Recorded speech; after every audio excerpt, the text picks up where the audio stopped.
Hello friends, आज हम पढ़ रहे हैं class 7 chapter 12 algebraic expression. Friends, algebraic expression क्या होते हैं? वो कांस्टेंट और वेरिएबल के कॉम्बिनेशंस होते हैं। हम उनके साथ एल्जेब्रिक एक्सप्रेशन हम बनाने के लिए एडिशन, वेरिएबल एडिशन, सब्ट्रैक्शन का यूज़ करते हैं। वेरिएबल जो है उसकी कोई फिक्स वैल्यू नहीं होती, ये वेरीड होता है।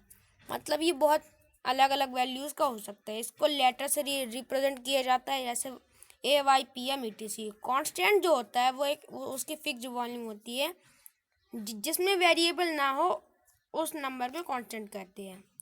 पहला एग्जांपल देखिए, 2x + 7।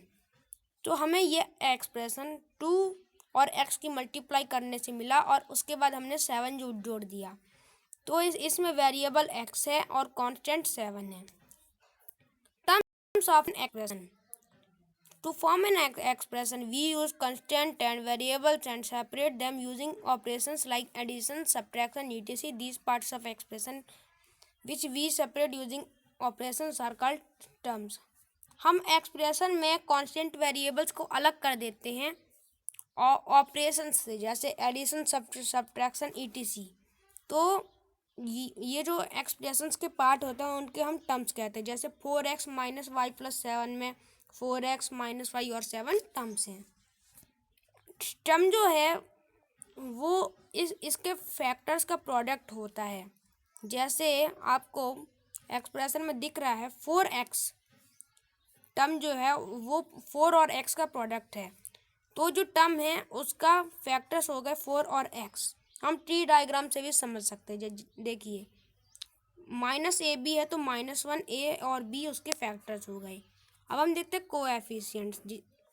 हम नीचे देख सकते हैं कि कुछ फैक्टर्स न्यूमेरिकल होते हैं और कुछ एल्जेब्रिक होते हैं, मतलब उनमें वेरिएबल होता है। The numerical factor of the term is called numerical coefficient of the term.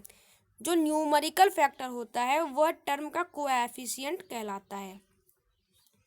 ये जो आपको एक्सप्रेशन दिखाई दे रहा है, AB में -1 कोएफिशिएंट है और B² में 2 कोएफिशिएंट है, -3A² में -3 कोएफिशिएंट है। कोएफिशिएंट यहाँ पर देखिए आपको पूरे पार्ट दिखाई दे रहे हैं, वेरिएबल्स, कांस्टेंट और टर्म्स। अब देखते हैं लाइक और अनलाइक टर्म्स क्या होते हैं। लाइक टर्म्स जो होते हैं जिनके एल्जेब्राइक फैक्टर सेम होते हैं, उनका सेम वेरिएबल होता है और सेम एक्सपोनेंट होता है। और जो अनलाइक टर्म्स होते हैं उसमें अलग अलग एल्जेब्रिक फैक्टर्स होते हैं, जैसे 2x² + 3x - 5। तो ये तीनों अनलाइक टर्म्स है। और 2a² + 3a² + 7a - 7। तो 2a² और 3a² दोनों में सेम वेरिएबल और एक्सपोनेंट है, तो ये लाइक टर्म्स हैं। अब देखते हैं monomial, binomial, trinomial and polynomial. Monomial मतलब कि किसी भी एक्सप्रेशन में एक ही टर्म हो, जैसे 5x², 7y, 3ab। बाइनोमियल जिसमें दो अनलाइक टर्म्स हो, जैसे 5x² + 2y, 2ab - 3b।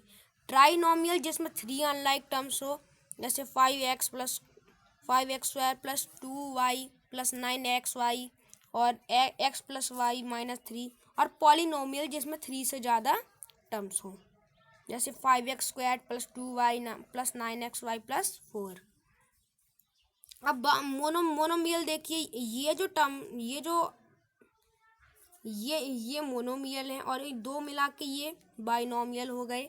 और कोएफिशिएंट ये 9 है और वेरिएबल XY है और ये 4 कांस्टेंट है, और इन तीनों को मिला के ट्राइनोमियल बन गया। If we have to add like terms, then we can simply add their numerical coefficients and the result will also be a like term. जैसे हम किसी को जोड़ना है, जैसे हमको 2x और 5x को जोड़ना है, तो हम क्या करेंगे, 2 और 5 को जोड़ देंगे और उसको x से मल्टीप्लाई कर देंगे, तो 7x आंसर आ जाएगा। और लाइक टर्म्स को सब्ट्रैक्ट करने के लिए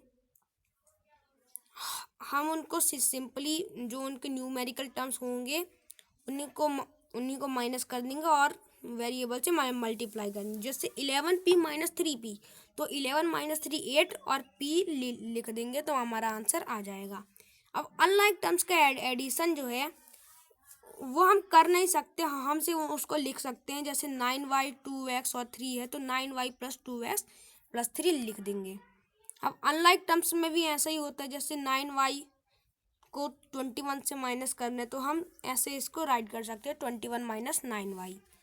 अब एक जनरल एल्जेब्रिक एक्सप्रेशन को कैसे ऐड करें, तो हम उनको करेंगे कि ऐसे अरेंज कर देंगे, जो लाइक टर्म्स होंगे वो टुगेदर हो जाएंगे और टर्म्स को सिंप्लीफाई कर देंगे और अनलाइक टर्म्स को वैसे ही लिख देंगे।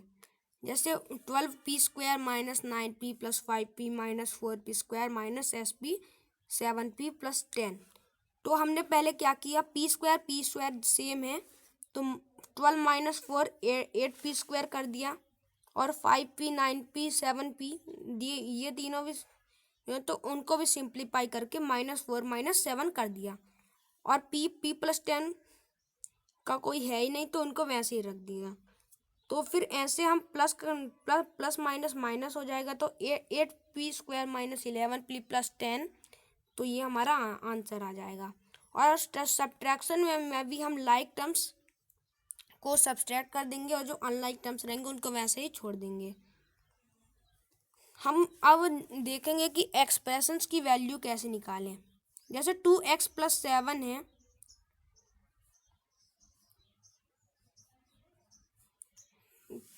तो 2x प्लस 7 हमें दिया गया तो x इक्वल टू 3, तो हम x की जगह 3 को रख देंगे तो 2 इंटू 3 6 प्लस 7 13 आंसर आ जाएगा। और 2 आर मोर वेरिएबल्स तो y equal to 2 and z equal to 3, तो y square plus 2yz minus plus z square, तो y इक्वल टू 2 है तो 2 का square plus 2 multiply 2 multiply 3 plus 3 square, तो 2 मल्टीप्लाई 2 4 हो जाएगा, 2 2 जा 4 4 3 जा 12 यहाँ हो जाएगा और प्लस 9 4 प्लस 12 प्लस 9 जोड़ देंगे तो 25 आंसर आ जाएगा। थैंक यू फ्रेंड्स, अगर आपको वीडियो अच्छा लगा तो लाइक कर दीजिएगा, सब्सक्राइब कर दीजिएगा। Thank you very much, keep learning with Abhinav समझें।